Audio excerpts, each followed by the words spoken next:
Adolf,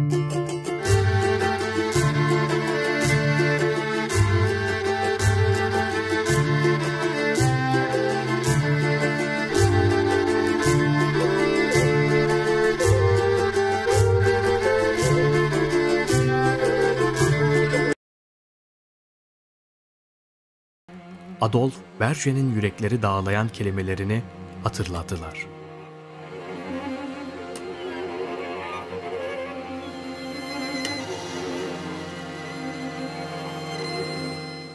Her yerde yurtlarından sökülüp atılmış insanların hayata tutunma çabası göze çarpıyordu. Bende bıraktığı izlenimi hiçbir zaman unutmayacağım. Kıyıda binlerce kişi toplanmış. Yılın bu geç, havanın soğuk ve bozuk zamanında yaşamlarını sürdürecek temel ihtiyaç maddelerinden bile mahrum olmaları, yayılan tifo ve çiçek salgını durumlarını iyice umutsuz kılıyordu.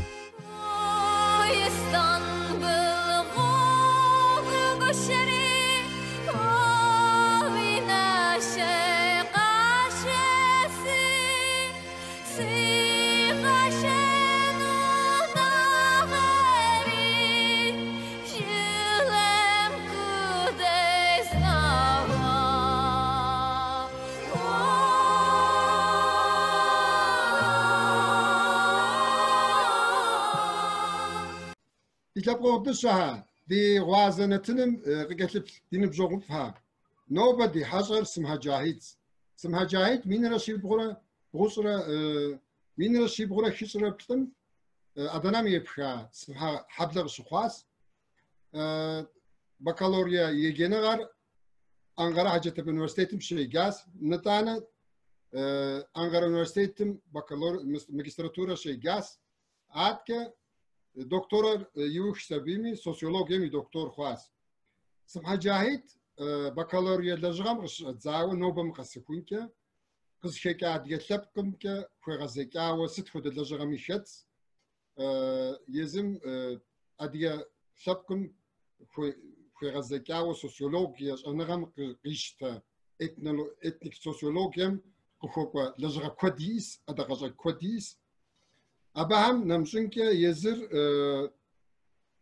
guqaqij maaqas yatkim sus ogurqotşij literaturam teuxawa tsroz txaqas nobağız dınasam txitlix pşıkut çanğat search za jurnal ham qıtradzas abaham izujke jurnalitlimi qıtradzanut txiğahar xezipik şanğatlaj gupum yaşat. Yazır adiyam zırja amke şokura Türkubzake Çukurova Üniversitetin sosyologiya dosenti o şolajır. Nigi simhacahit anete jhota ilajra ham kapakova nahrim medinetinin qitqablağanım işhavsovas ahvar ilesbjane yipa şekum di adajhar Qrahuwa Osmanlım qışıkom qızapraca ogur şim temisimi guz'u şim tesuwa motosikli var fad motosikletçi do abi tesu zgup yugusav adiyaj ala gup yugusav dehedido adana şeyja sabimi gurzinim kez piyupşri hekum ni hari nalçiki maykopi çerkeski atke nigi abi go tujunasi dana ham nqami psomi rjin sav psori qis hiku hasabimi shakur adaj ham qis paracha ogur qigas ras ajwa qis hiku qhri qakojas jahid ubso dakar qopsunus tamjim vore cevap dakar qadaptınız qiblağa buyur Sevdacığım. Merhabalar, bugünkü konuğumuz Demir Atlar'la Atalarının İzinde belgeseli Çerkez Motosiklet Takımı kurucu üyelerinden ve Çukurova Üniversitesi Sosyoloji Bölümü öğretim üyesi Doçent Doktor Cahit Aslan. Cahit Aslan anne tarafından Abaza Moran sülalesine, baba tarafından ise Besene Sımha sülalesine mensup. Aslan lisans ve yüksek lisansını Hacettepe Üniversitesi Sosyoloji Bölümünde tamamladıktan sonra doktorasını Ankara Üniversitesi Dil Tarih ve Coğrafya Fakültesi'nde tamamladı. Lisans bitirme tezi Sosyokültürel Değişme ve Kuzey Kafkasyalılar, master tezi sosyal değişim sürecinde yapısal fonksiyonel açıdan göçmen ailelerin bürokratik örgütlerle ilişkisi ve doktora tezini ise etnisite ve kimlik, Nusayriler ve Çerkezler üzerine bir karşılaştırma başlıklı çalışmalarıyla sürdürdü. Göç sosyolojisi, sosyal yapı ve değişme, sosyal hareketler ve kimlikler sosyolojisi konuları üzerine çalışmalarını halen sürdüren hocamız pek çok sayıda makaleye ve kitaba imza atmış. Teşekkür ediyoruz hocam katıldığınız için. Hoş geldiniz. Hoş bulduk. Ben de teşekkür ediyorum. İlk soruyu şöyle sorayım. Şimdi Cahit Hocam, lisans bitirme tezinden başlayarak günümüze kadar içinde doğup büyüdüğünüz, yaşadığınız Adige-Çerkez toplumu ile ilgili araştırmalarda bulunarak önemli eserler ortaya koyuyorsunuz. İçeriden biri, emik biri olarak kökteki ve Türkiye'deki Adigelerin son 30 yıllık süreçte sosyokültürel değişimini nasıl tanımlıyorsunuz? Evet, Hamit Bey, değişme bir kere kaçınılmaz, onu kabul edeceğiz. Sorun şu ki değişerek ne kadar var olabileceğiz? Değişmeye karşı direnç göstermek yok oluşun sebebidir aslında. Önemli olan burada değişerek nasıl var olabilmenizdir. Adige toplumunun değişerek 30 yıl içerisinde hala varlığını sürdürdü tabii ki. Bundan sonra da sürdürecektir. Fakat erozyon ciddi anlamda her kuşakta biraz daha hızlanmaktadır. Eğer bir toplumu tanımlatan, onu şeklini çizen ögeler açısından bakacak olursak birinci derecede dili gelir. Yani bir toplumun diğerinden ayırabilen en önemli özelliği o toplumun kullandığı dilidir. Ve dolayısıyla dil kullanım becerisi bakımından her yeni kuşakta biraz daha erimenin hızlandığını görüyorum. Dilin yanı sıra diğer davranış kodlarımız vardır, değer yargılarımız vardır. Çocuk yetiştirme üsluplarımız vardır. Bir tek yeme içme danslarımız yoktur. Asıl olan da onlardır zaten. Esas o kodları takip etmektir. Ve bütün bunlar bireyde objektif yönünü tarif eder. Yani şöyle diyeyim, teknik biraz tabir kullanacağım ama yine de anlaşılır halde getireceğim. Yani bir toplumu, etnik bir toplumu iki yönden ele alıyoruz. Davranışsal ve ideolojik açıdan ele alıyoruz. Davranışsal dediğimiz kısım açıkça dışarıdan gözlediğimiz özelliklerdir ki birey doğduğu andan itibaren geçirdiği sosyalizasyon sürecinde, yani anne babanın kucağında yetiştirirken kendine aktarılan, hangi uyarıcılara nasıl tepki vereceğini öğrettiği süreçte başlar ve yetişkin olana kadar gider. İşte bu dil öğrenme bunlardan biridir. Fakat esas olan ikinci kısım, yani ideolojik etnisite ise işte bu bir kimliğe tekabül eder, aidiyet duygusuna tekabül eder. Dolayısıyla bu ikincisindeki erimenin olup olmadığı daha ziyade önemlidir benim için. Yani bir kişi bir takım davranış kodlarını unutabilir, edinmemiştir, sonra edinebilir. Ama aidiyet bilinci, yani ideolojik etnisite erimeye başlamışsa o toplum ortadan kalkar. Yani Sümerler yok şimdi, aslında var. Yani Sümerler birdenbire Sümer toplumunun bireyleri ortadan kaybolmadı. Ne oldu? Başka toplumların içerisinde eridi, kayboldular. Onların genleri devam ediyor şu anda. Bu bizim için de geçerlidir. Dolayısıyla 30 yıllık içerisinde, 30 yıllık süreç içerisinde bir takım kırılmalarla beraber ideolojik etnisitemiz hala sağlam duruyor. Ben ondan dolayı umutluyum. Davranışsal etnisitemizde ciddi erime var. Yani dil öğrenmeden tutun, diğer bir takım özelliklerimize kadar farklılaşmışız, değişmişiz. Ama bu değişim bir asimilasyon şeklinde devam etmiş. İdeolojik etnisitemiz, yani aidiyet duygularımız hala güçlü ve hatta buradan yol aldığımız zaman bu aidiyet duygularını tekrar güçlendirebiliriz zayıflayanlarda. Karşılaşıyorum, benim nenem de Çerkezli diyor. Karşılaşıyorum, benim dedem de şöyle diyor. Hatırlıyor. Demek ki bu iz var. Dolayısıyla bu izi belirgin hale getirebiliriz diye düşünüyorum. Hamit Bey. Teşekkür ederim. Sağ olasın. Şimdi hocam ikinci soruya geçeyim.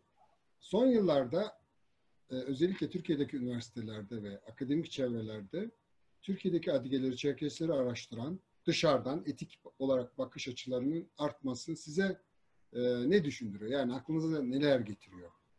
Adigeler için ne ifade eder bu?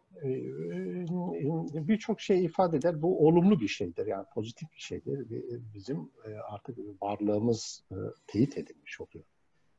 İkincisi, bu araştırmalar bize de bir dönüktür ve yeniden bize hatırlatıyor. Sosyal bilim alanlarında bakir bir alandır Çerkezlerin çalışılması. Ve hatta ben doçentlik jürimde jürinin hoşuna giden ve hatta biraz daha ilgi uyandıran kısım şuydu. Hatta jüri başkanı şunu söylemişti. Bahattin Akçit alanımızda duayen biridir. Benim jüri başkanıydı. Diğer jüri üyelerine mutlu bir şekilde onu söyledi. Arkadaşımız Çerkezleri çalışıyormuş dediğini hatırlıyorum. Bu güzel bir şey. Yani bu ilginin daha da yaygınlaştırılması lazım. Kendi kendimize çalıp söylemekten ziyade diğer alan Çerkez dışında alanda çalışacak insanlara teşvik de etmek lazım. Bu bize de olumlu bir dönütü olacaktır. Yani farkındalığımızın artmasına neden olacaktır. Ve bunun yanı sıra sağlam bilgiler de elde edeceğiz. Yani biz belki içeriden duygusal bakabiliriz şeylere, olaylara, tarihe, duygusal açıdan değerlendirebiliriz. Fakat dışarıdan birinin buna bakması biraz daha bize gerçekçi bakmamızı da sağlayacaktır, yani bir katkı sağlıyor. Ben bunu birkaç defa yaşadım. Olaylara zamanında çok duygusal bakmışım ve hatta böyle yazdığım yazılarım var. Fakat dışarıdan biriyle bunları tartıştığımızda işin aslının bir de başka yönü olduğunu fark ettiğim anlar oldu yani. Bu da bende bir değişmeye de yol açtı. Yani olaylara bakış açımda, yeniden olayları değerlendirmede bende ciddi bir değişiklikle yol açtı diyebilirim. Yani yeri geldiğinde bundan ne olduğunu bile söyleyebilirim. Evet. Cahit Hocam, az önce bir takım değişikliklere maruz kaldığımızdan söz ettiniz. Davranışsal ya da ideolojik erimeler olabileceğinden söz ettiniz ve henüz ideolojik erimemizin çok üst boyutu olmadığını naklettiniz. Evet. Ve bunun olmaması için bir şeyler yapmamız gerekiyor aslında. Sizce Çerkezler kendi kimlik inşalarında başarılı olabiliyorlar mı? Yani biz kendimize ya da diaspora halklarını anlatabiliyor muyuz? Edebiyatla, sinemayla, tiyatroyla, aklımıza gelecek her türlü iletişim yoluyla biz kendimizi ifade edebiliyor muyuz sizce? Yavaş yavaş bunlar çoğalmaya başladı. Eskiden çok değildi. Ve yavaş yavaş çoğalmaya başladı. Ve en büyük kaygım da oydu. Çetin Öner benim şeyimdir, köylümdür. Rahmetli Çetin Öner. Ve ondan hep rica ettim zamanında. O da üzerinde çalıştığını söylüyordu. Bir senaryo yazmasını ve bunun çekimini yapılmasını, ne yapıp edip bunu yapalım, sürgün sürecini anlatan ve bunu anlatırken haklılığımızı bütün dünyaya edebi bir dille bunları anlatan ve böylece kıyıda köşede kalmış insanlarımıza da ulaşıp farkındalığını yükselten bir eser ortaya koymasını istiyordum. Ve bunu çalıştığını söyledi. Hatta senaryosunu falan tamamladığını söyledi bana ama hayata geçiremedi. Rahmetlik oldu. Yavaş yavaş bu oluyor ama az. Bunun çoğalması lazım. İşte mesela 1864 Elbruz'un kitabı bayağı bir ses getirdi. Çerkez hikayeleri üzerinde. Ben onun üzerine bir de akademik bir makale yazdım. Yani bu benim için bir veri kaynağıydı. Çünkü bizim yapmamız gerekeni Elbruz hazır yapmıştı zaten. Gidip röportajlar yapmış. Oradan sözü tarih yöntemiyle veri üretmişti ve bunun üzerinden bir makalem de var. Fakat müziğimiz, işte futbol takımımız da var. Bunlar güzel şeylerdi. Bunların iki tane futbol takımı olsun, çoğaltılsın, bir müzik grubu olsun. Bu illa bir Çerkezce bir müzik yapması gerekmiyor.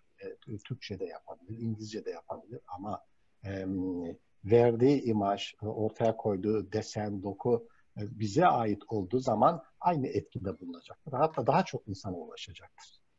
Ve bunlar teşvik edilebilir. Ve geçmiş dönemlerimizle karşılaştırdığımızda ciddi bir artış var ama yeterli değil.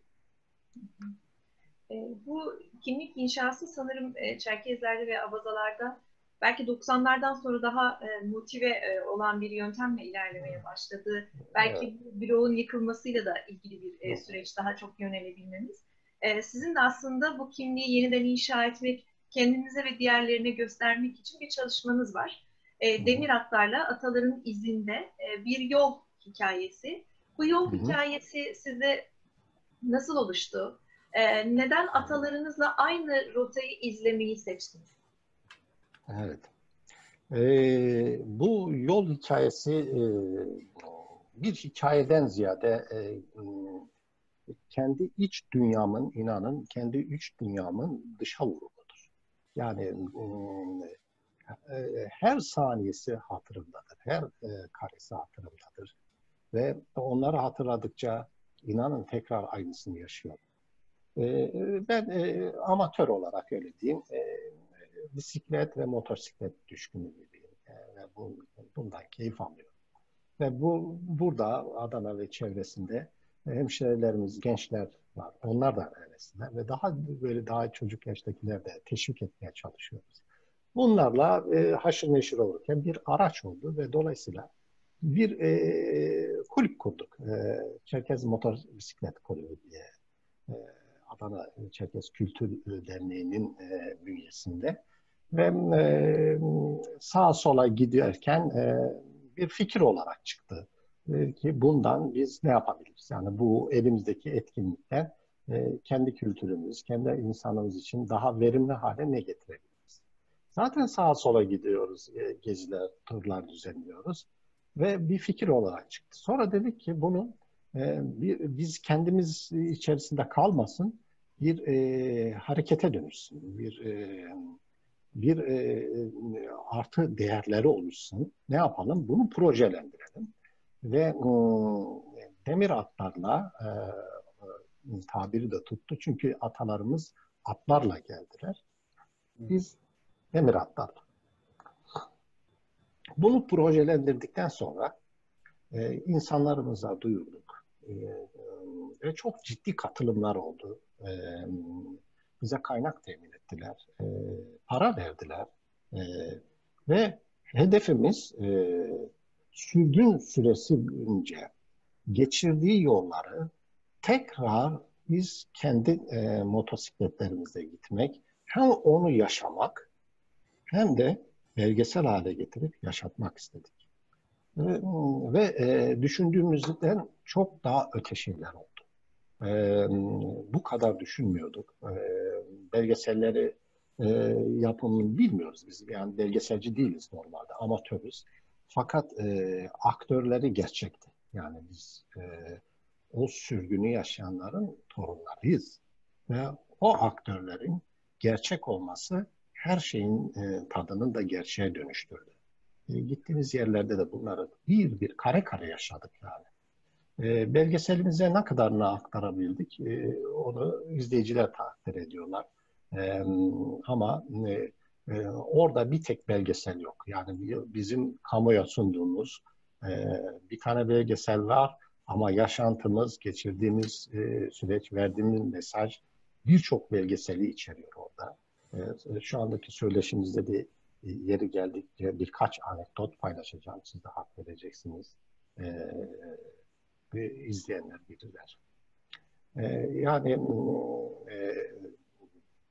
o demir atlarla yolculuk yani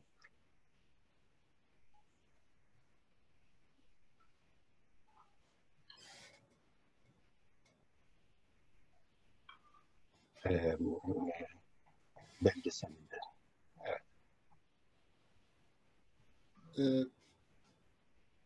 Kusura bakmayın. Belgesel deyince ben bütün şeylerim eriyor böyle, karlarım eriyor. Elim ayağıma bulaşıyor. Evet. Çünkü her karesi aklımda çünkü. Evet. diğer bir soru olarak demir atların yolculuğu projesiyle gözlemleme imkanı bulduğunuz Şek ile oraya gitmeden önce hayalinizde canlandırdığınız Şek arasındaki benzer ve farklar nelerdi sizin için?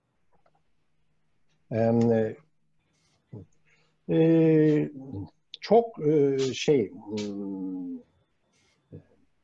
düşündüklerimin büyük bir kısmında karşılaştım. Evet. Ama önemli bir kısımda da düşündüğüm öyle değildi yani. Çok farklı şeylerle karşılaştım yani. Evet. Arada biraz farklılıklar oldu. Onun üzerine de tekrar düşündüm. Yani deminki o sosyal kültürel değişme boyutunu anlatayım. Bununla evet. Beraberdir. Biz Adana'dan çıktık, Samsun'a gittik. Samsun boyunca giderken de ne kadar Çerkez köyleri varsa onları tek tek uğrayarak ve onların da çekimini yaparak Samsun'a ulaştık. Samsun'da bir denize çiçek atma töreni düzenledik. Samsun'da 2 gün geçirdik. Arkasından Hopa'ya kadar gidebildik. Uzun yollar çünkü. Dinlendik ve oradan aynı gün 23 saat süre bir sürüş sonucunda da ertesi gün sabah Vladi-Kafkas'a geldik. Evet. Vladi-Kafkas'ta 2 saatlik dinlendik o kadar.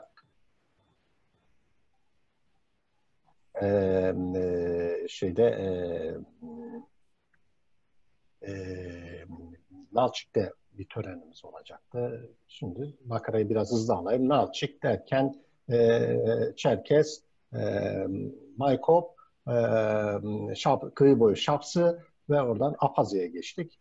Bütün bu süreçleri tamamladıktan sonra geri geldik. Evet. Çerkez'e geldiğimizde Çerkez'teki hemşehrilerimiz, orada bir Abazaların kurduğu bir dernek var. Dernek gibi bir kuruluş var. Onların da katkısıyla çok iyi karşılandık. Olağanüstü etkileyiciydi. Bizi sınırda halk karşıladı. Bayraklarla, televizyoncularıyla, gazetecilerle bizi karşıladılar. Ve götürdüler sürgün anıtına. Orada tahamadeler vardı. Onlarla tanıştık. Orada bir tören yaptık derken bizi bir akşam yemeğine çağırdılar bir restorana. Ve restoranın adı Apazya Restoranı'ydı. Ve ta çocukluğumdan kalma nenemin yaptığı yiyecekler orada vardı. Yani çok olağanüstü bir sofraydı ve bize unuttuğumuz ne kadar tat varsa hepsi o sofradaydı. Oradan Maykop'a gittik. Maykop'tan kıyı boyu Şapsı'da bir tahamade bizi öğle yemeğine davet etti. Aynı tatlar bu sefer orada da vardı. Ve oradan Apazya'ya geçtik. Apazya'da devlet protokolü bize bir yemek verdi. Yine aynı tatlar orada vardı. Nenemden kalma tatlar. Ben çocukluğumda onları tatmıştım. Ondan sonra o kayboldu. Geri dönüşümüzde biz Nalçik'te yine bizi bir genç restoranına davet etti. Dedi ki bir yemek size vermek istiyoruz. Bir de sizinle çekim yapmak istiyoruz. Aynı tatları umarak o restorana gittik. Sonra önümüze geldi hamburger. Patates cipsi, kola. Biz o heyecanla gittik, kabul ettik hatta. Böyle bir umuyorduk. Onlar da çekim de yapacağız diye. Karşımıza hamburger çıktı. Haklı çocuk dükkan açmış ve biz de orada röportajlar, reklam yapacakmış meğersem. Ve değişmenin boyutunu anlatabildim mi? Apazya'daki restoran öyle bir restoran. Yani geleneksel Abaza yemekleri ikram eden bir restoran. Hı hı. Yine Apazya'daki restoran yine öyle bir restoran. Fakat Nalçı'ya geldiğimizde hamburgerle karşılaşınca değişme bu işte diyordum. Çok güzel. Böyle bir mesela bu farklılık ama ilginçtir o Sosrukol tepesine çıktık. O bilirsiniz Nalçık'ta. Evet. Bir teleferiğin olduğu yere. Ve yağmurlu bir gündü. Teleferik de bu yüzden kapalıymış meğersem. Yağmur yağdı. Biz orada motosikletçi arkadaşlar kendi aramızda konuşunca, Türkçe konuşuyoruz oysa, bir aile yanaştı yanımıza. Hı hı. Ve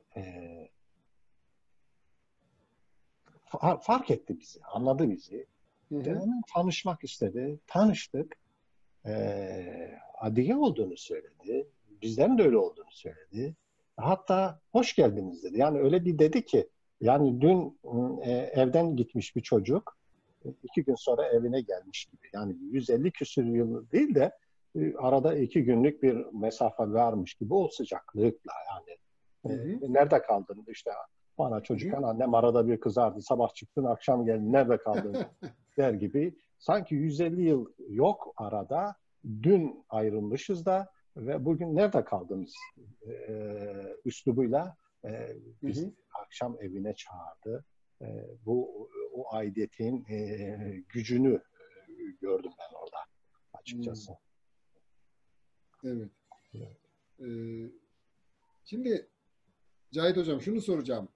Bu demir atlarla yaptığınız yolculukta Şök'te karşılaşıp da ben bundan yıllar yılı neden mahrum kaldım diye sizi hayıflandıran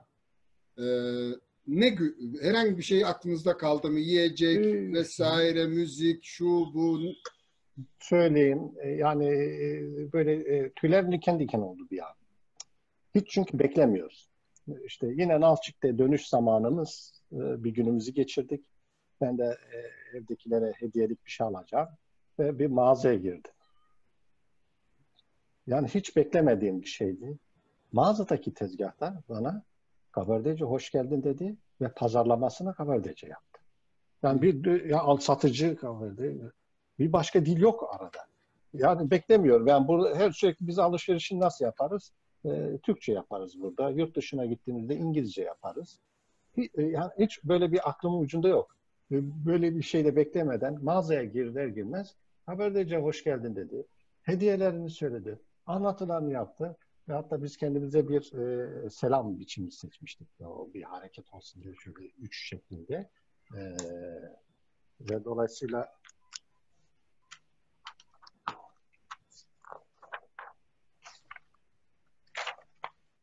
tamam.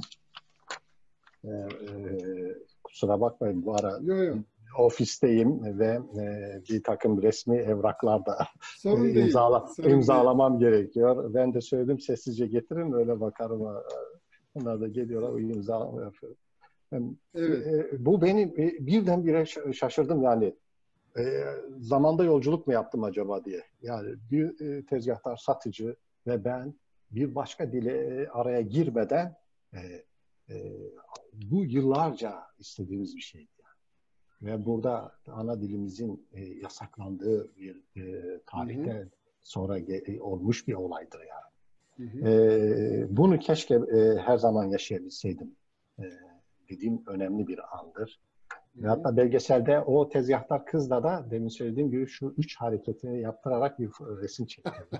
Onu da oraya koydum, fotoğraf çektim. Çok güzel. Evet Sevda Hocam. Cahit Hocam, belgeselde sizin oraya giderkenki heyecanınız çok hissediliyor. Yani bütün takımın hissediliyor. Ama grubun içerisinde kadınların olması beni ayrıca mutlu etti. Onu belirtmek isterim. Çünkü biz biraz kadın temsilinde geride kalıyoruz bu tür şeylerde. Bir de motosikletle üstelik buna katılmaları çok güzel ve herkesin gerçekten çok büyük bir heyecanı var. Yani buradaki kimliğini oraya götürüyor ve atalarının izinden gidiyor gerçekten. Peki sizin bu yolculuğunuz Anavatanda aynı sıcak ilgiyle karşılandı mı? Yani o sizin coşkunluğunuzu gittiğiniz bölgelerde bulabildiniz mi? Onlarda da aynı merak ve heyecanı hissedebildiniz mi? Tabii en çok Çerkes'te hissettim. Bunu hissettim değil, hissettirdiler yani. Çerkes'teki karşılanmamız olağanüstü. Yani orada olmak lazım. Yani onu anlayabilmek için orada olmak lazımdı. Nalçik'te biraz zayıf oldu. Çünkü çok yağışlı, günlerce süren bir yağışlı bir döneme girdik. Şansımıza zaten başladı ileride Kafkas'ta çıktı yola Nalçik'e doğru yağmur. Kaldığımız güne kadar yağmur yağdı. Ve dolayısıyla hatta şöyle bir programımız şuydu. Nalçıklı motosikletlilerle bir araya gelip hani 21 Mayıs'ta Kabarde'de Nalçık'ta bir atlarla işte kaçıncı yılsa o kadar at sayısıyla bir atlarla geçiş yapıyorlar. Evet. Biz de demir atlarımızla yapacaktık. Hı hı. Şehirde tur atacaktık motosikletle, bayraklarımızla. Ve oradan parlamentonun önüne gidecektik. Ve parlamentonun önünde parlamentodan bir temsilciye bayrağımızı teslim edecektik.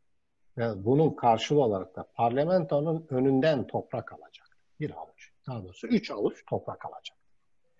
Bir kere yağmur olmayınca, yağmur olunca bu olmadı. Bu iptal oldu. Ve dolayısıyla halkla temasımız sınırlı sayıda oldu. Esas arzum halkla teması kurmaktı. Fakat daha resmi bir süreç işledi. İşte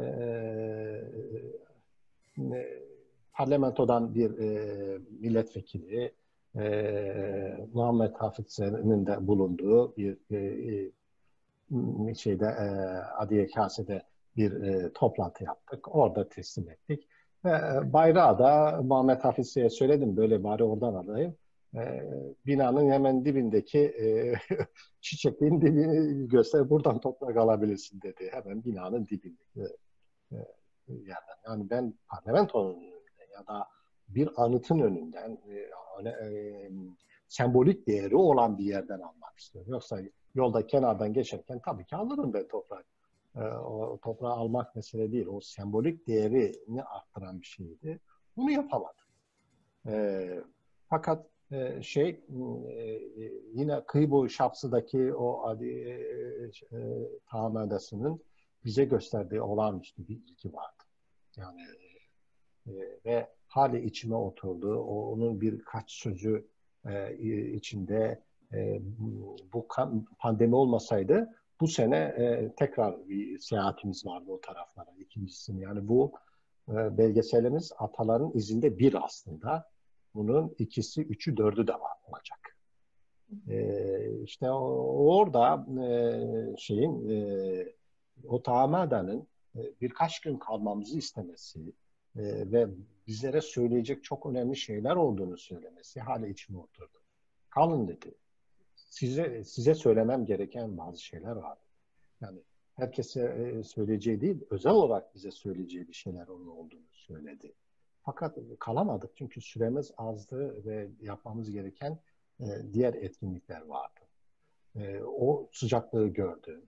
Artı Apazya'da bunu çok iyi yaşadım. Apazya'da hem resmi düzeyde çok iyi karşılandık hem de günlük hayatta halk arasında çok iyi karşılandık diyebilirim. Yani. Girdiğimiz dükkan sahipleri para almak istemedi zaman ama biz yine de öyle. Belgeseli izlerken benim de en çok duygulandığım anlardan birisi o Şapsı Tamade'nin sizin elinizden tutarak bahçeye götürdüğü bir yer var ya, hani böyle hiç şey yapmamışsınız da 155 yıl geçmemiş de aradan, siz onun çok yakın komşusuymuşsunuz gibi elinizden tutup sizi götürüyor. O duygu birliğini gerçekten orada çok hissettiriyor. Oradan getirdiğiniz toprağı burada derneklere dağıttınız galiba. Onun hakkında bilgi verebilir misiniz hocam? Şimdi orada da bir şeyim var benim ya, artık onu da izah edeyim, bir eleştirim var. Yani kızgınlığım da var açıkçası. Şimdi 4 tane meşe ağacı fidanı. Bu meşe ağacının biri Adana Çerkes Kültür Derneği'nin bahçesinde duruyor. İkincisini bizim moderatörlüğümüzü Kafet yaptı.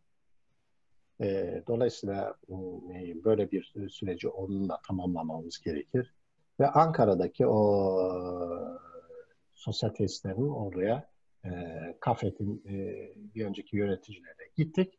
Birini oraya ektik. Belgeselde onu da anlatıyoruz. Elimde 2 tane daha şey var. Aslında biri yedek olarak tuttum. Mesele sembolik değerini güçlendirmek. 3'ü takip etmekti. 3. meşe ağacı İstanbul'daki Apazfed'in göstereceği bir yere dikmekti. Çünkü her ne kadar bazı ayrılıkçı fikirleri empoze eden insanlar olmasına rağmen biz birleştirici yönüne bakmak istiyoruz. Yani Adiye, Abaza kardeşliğinin vurgulanmasından yanayız. Ayrışması değil, vurgulanmasından yanayız. Biz adları farklı, soyadları aynı olan halkız. Hepimizin soyadı nihayetinde aynı yerden gelecektir. Evet, Şapsı'dır, Abzek'tir, Kabardey'dir, Restene'dir. Bunlar isimlerimizdir. Soy isimlerimiz Adike'dir. Dolayısıyla aynı kardeşliği Abazalarla da devam edecektir. Ve bunu ben Karaçay-Çerkes'te iliklerime kadar gördüm. Bizi karşılayanlar Adige ve Abazalarla birlikte hareket ettiler. Birlikte bizi ağırladılar. Ben o birlikteliği orada gördüm açıkçası. Ve bazen sosyal medyada falan birileri çıkıyor, böyle bir ayrılıkçı bir takım söylemlerde bulunuyor. Ve bu yanlıştır. Yani yanlış yapıyorlar yani. Bizi birbirimizden ayıran değerlere değil, bizi birbirimize yaklaştıran değerlere bakmak zorundayız. İşte fakat bu üçüncü meşe fidanı hala elimde duruyor ve hala bekliyorum ki bu İstanbul'dan, Düzce'den birileri olabilir. Bu Abhaz Fedim meşesidir. Bu sembolik değeri yüksek bir meşedir. Bunu aldılar. Önündeki zaman içerisinde almaz ilerse benim annem Abazadır. İdeberköy'de Abaza köyüdür. Törenle götürüp oraya ekeceğim. Bir daha da sökmeyeceğim. Bu da onlara bir laf olsun. Bizim aracılığımıza ulaşmıştır diye düşünüyoruz hocam. Evet. Çok teşekkür ederim.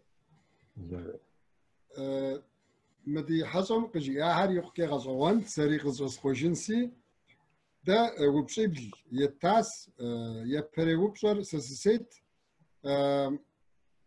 adiye ham şehesim yitlas şaş kızat pişakam yani kuşakar sit çisari seyupsa cahit da sosyologum yuşanagawa adiyem yani kuşakir adiyem davra khurabif u kesibtu zrışıtın upako gıcıar miras tak zet hokimi tıkız teynanın papsa zamanım de pekwaki wa zet hoki dışıtın şiyas bizamra di halşanımra da adresap kam dağışıgasu şitsi di halşanır tak zri hokimi tak كقادمي تك أسملات الدخومي دا ديس عادية ودغنانو دخويس ديتسر عاديس ديتسر ديش حري عاديس بدوني ما ديو دتيت جتوا درز الشتر عرض شو بشاءم يتس شرا تخشرا يتس شرا دكاو شتمي عرض دو حري أبس يعقوب أجياس يتنري وبشوا عادية هم تيوخاو ما عادية هم يلاحق لجغة هر داورغ بشخورة جسري سيوبساتي تجي آس مر يخير غدكنس غورس تو ويك غدكنس داري دقاتلتوش عادزانس نجرا قاس عاديش عاشم عجاء زيد دقرام زامي نكي عادي هاري شاس عادي هاري شناتلم شو بسو عادي هارش بسو كم شناتلم عادي هم ستكود بسو كيا ستكود شتكيا داورة شتر جاء أو أب تيوخاوة لجغز راحة كر دوس نتانا جياس دا دي شابكم خوي غزاكاو دينب قصمو دا تخوم كنت هاري نمش هم نخ قرص أو قاشة تفر أرغش عشتك داري زغراغ خيدوشك أبغ خيدو زغراغ شغرو أجياس بساتم بابشك يزر دوسنت شخونم شغوا تركيا يعني اختصار وسوسيولوج بهاتين أكشيت من بجغور مش قادر دوسنت خنوش قادر عدي هم تلوج حاس شيري مو قافو يقول سيسم سقوفات يا أتكي يشنريوا دا شخصم عديم كفاشو زيكي تفرا يشحلتر يزر كفاشة وتكون بيت جيري وبشعات سيفداي تجي أس نجيرا قص ضد وتكون دي تفاهم أو نجي فوتبول مش أتزاوي موسيقى من السوا هاتك وقول تشتينونر سيسيقوجوغ شيا تشتينونر سيسلوات مو يكوز سيناريو تشي يكو دوكومنتار نوا دي هم تيوخواوا زلجغة دغاش يسري أبد خنامسو دوني مخجات حمجنات كي يغاقوفا أو نوبة مست البروز أخصوي تشات خلتمي قوغ تخجاس سيصر مين رشي رشي ربطس شيوا يبلانا وطرازات تركم وصدقات خل سرقوم أبو جياس أنا كي استيلجو حاس تا خوفا شو زتلتوق قصة زاس شيري يبتنا وبشوا سيفداي وبشاس ما غش ش موتوسيكلتهم في تيسوا في كونر داورة في قفقا عار داورة في بزحا برويكتر داورة يبغاقوكا جيري شيوبسم شوا نجي مرجياس زغوب بشسمنا مشونكا غوكم وشخامنا مشونكا دا سا موتوسيكلت ستيبس حانوس سبابس موتوسيكل ستيشن سبابس بسيكلت كي فيلسبيد كي رزاوا كي كل سام زار غور اونو جسنسي ادنا شادي خاصم موتوسيكل تيس سارز خوشس بما هرز غوبسري اتكمت كي تكوت تماخو قاسكونكي فنا كنت شكومي دكون شتا سبيم زا غوبسو قاتشتري مب كودم يا غواجر خاص هاي اخشر خاص حاس قد أبقون كودي وتقي حاس بزكوري تقتي حسبيمي دكتكم هدو عاد شكم قراخو ششغك أبشبانك شكم قراخو سخام يا أبلوا دا دوري شكم دغزجاسيا يتخانم وبشوي سم هدو سيوبشات جاهد وشكم ومكويبا ويقوم يسال شكم را وقاي وزن وزخوزا شكم يزخواكم زمش حكتي ساعتي كود خوزا سياس سيقوميش كوديس خوزاس يمشي كوديس خوزاس أو دنس قامي جياس سينش خم سكوي بشاف وسشسابيم سي أورزاساش كنو هم سبرتس حاس ياس شاب سغمي تشركسكي أبحازيا مجياس يخانو سيوبشري وام وي روش شمو تيسو شكمو كوكا كوجام ستلوم ب نديرقاس سلم أسار مبم كدو سبجو سقز أنار جيبو مو ويقول خزيت خواسد وخزاج سري سيوبشاتي زوبو مش حرج ياس تكونم زغورم شكون دي نغزب محاو تركب زي انجليزي بزا دري مدري ويا زا ديب زك تكون تيس سوا زغور قوشنم اديب زك قوبسلتنم غدو اق مدينين تيت مجياس ابس كنا ساس شيا ار ندير قاس يغاصم سم لغاو زغورتي اب غدياب سيغورص دريشياس شيا اتك يبلانو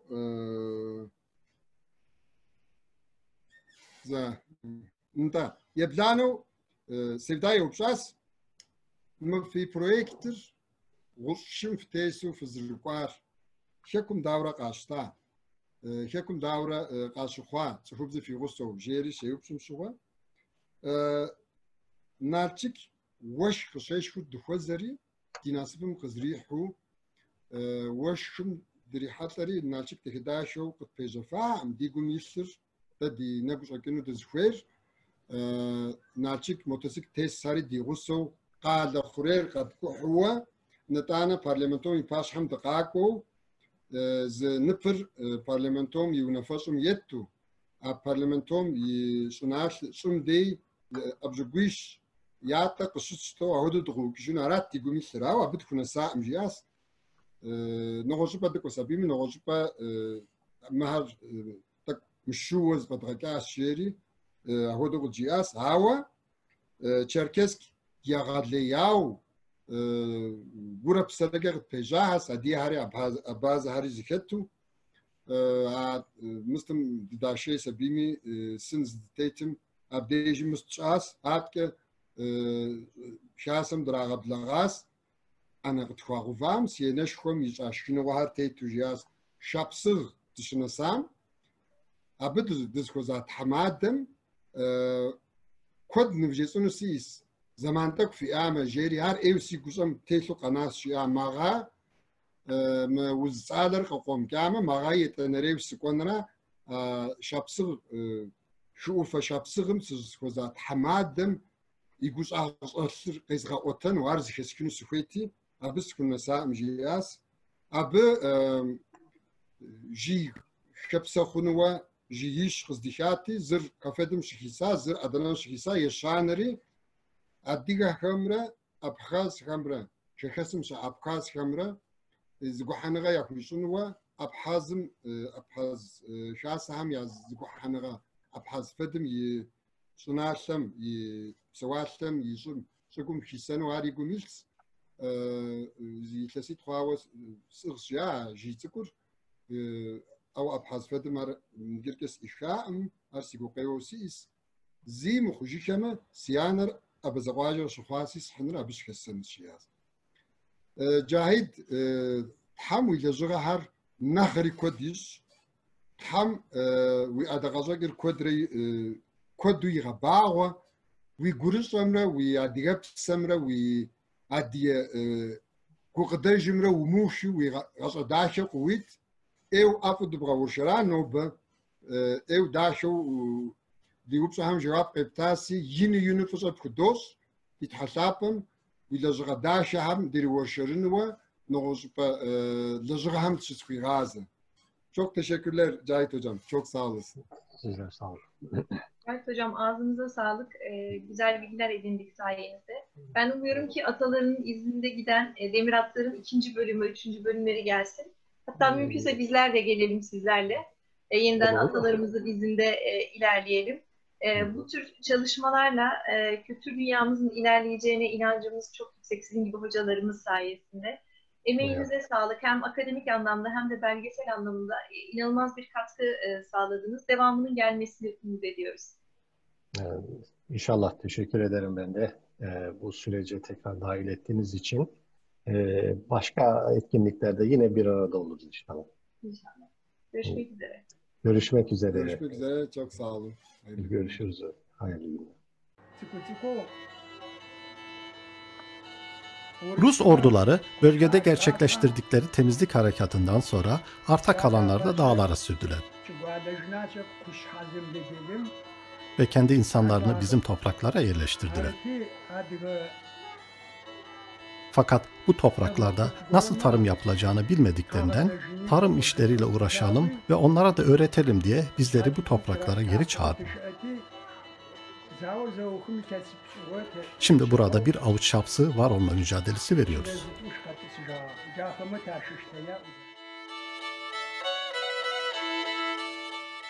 Bu bilge tamade'ye Sirkasya Motobike üyeleri diasporayı temsilen yanlarında getirdikleri Çerkez Adige bayrağını teslim ettiler.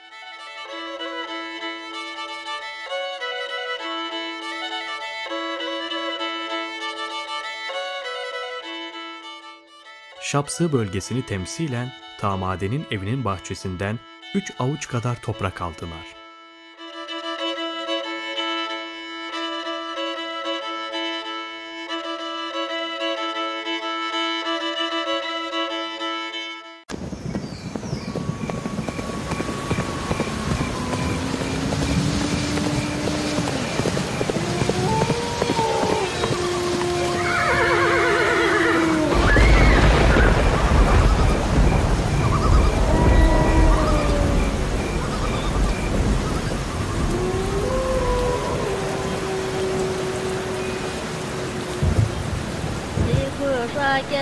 Das hante aye da khaw hada shume da wujun goshya wa da khaw hacha odam wis hajente aye da khaw wa ma aye wu chajin ya wa da khaw